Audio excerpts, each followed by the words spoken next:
Panginoon, lumalapit ako sa iyo upang ipagdasal ang lahat ng mga nabibigatan ng ilang anyo ng pagkakatugma. Panginoon, ikaw ang dumating upang palayain ang mga bihag at palayain ang mga makasalanan sa mga tanikala na gumagapos sa kanila. Sa makatuwid, itinataas ko sa harap ng iyong trono ng biyaya ang lahat ng mga nalulong sa droga. Panginoon, personal kong kilala ang ilan sa kanila at ang ilan ay wala akong alam. Ngunit alam mo ang lahat ng mga nakatali sa sumpa ng adiksyon. Tumingin ng may habag sa lahat ng nakakulong ng anumang uri ng pagkagumon at magpadala ng tulong at kalayaan sa lahat ng tumatanggap ng tulong. Panginoon, dalangin ko na sila ay palayain mula sa pagkabihag na ito at bumalik sa isang buhay na may dignidad at kahulugan. Magbigay ng karunungan sa mga miyembro ng kanilang pamilya at sa mga nag-aalaga sa kanila para makuha nila ang suporta at tulong na kailangan nila para makabalik sa daan patungo sa pagaling.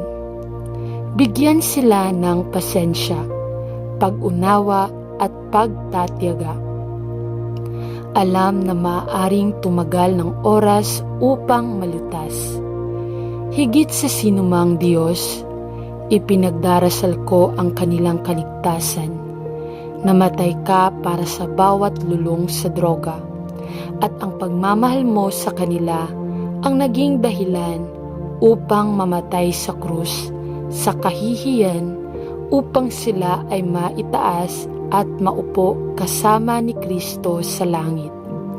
Iligtas mo sila, O Panginoon. Sa pangalan ni Jesus, dalangin ko. Amen. Ngunit salamat sa Diyos na nagbigay sa atin ng tagumpay sa pamamagitan ng ating Panginoong Hesukristo. 1 Corinthians 15 verse 57. Eucharistia Jesus. Ang aming mga puso ay nadurog sa kalungkutan dahil ang aming minamahal na anak ay pumasok sa landas ng pagkagumon. Umalis sila sa bahay at ngayon ay naninirahan sa mga lansangan at tila naging ganap na magkaibang personalidad. Lord, ilang buwan na po namin silang hindi nakita at sobrang lungkot namin. Ngunit nagtitiwala tayo sa Diyos na gagawa ng isang himala. Tumingin kay Jesus ng may habag sa ating mahal na anak. Kumbinsihin siya sa kanyang mga maling gawain at ibalik ang matuwid na spirito sa loob niya. Pinoprotektahan mo sila mula sa mga panganib sa kanilang paligid at iniuuwi mo sila.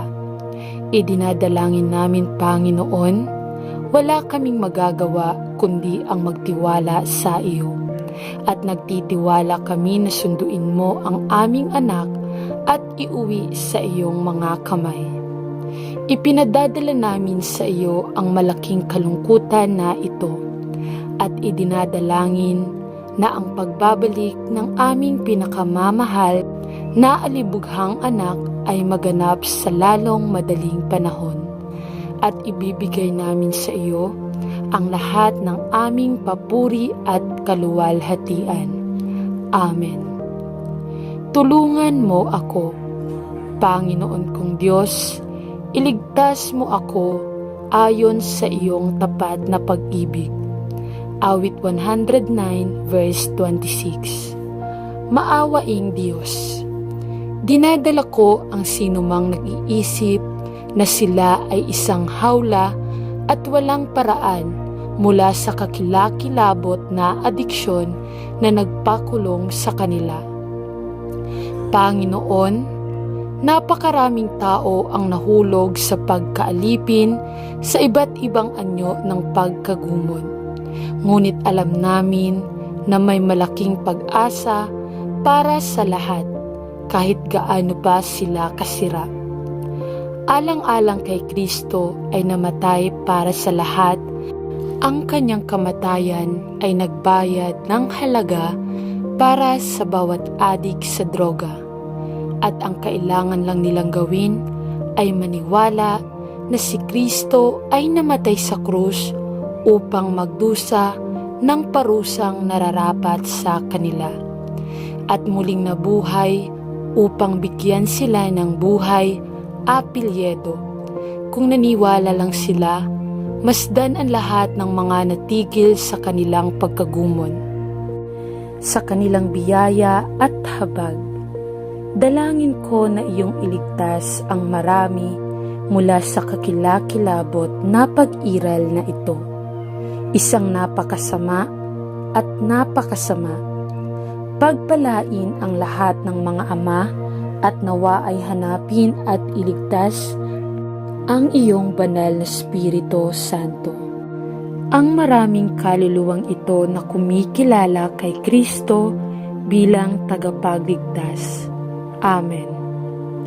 Panginoon, nagpapasalamat ako sa iyong biyaya sa akin dahil iniangat mo ako mula sa hukay na kinaroroonan ng aking buhay at inilagay mo ang aking mga paa sa bato ng aking kaligtasan na si Hesukristo ang aking Panginoon at tagapagligtas.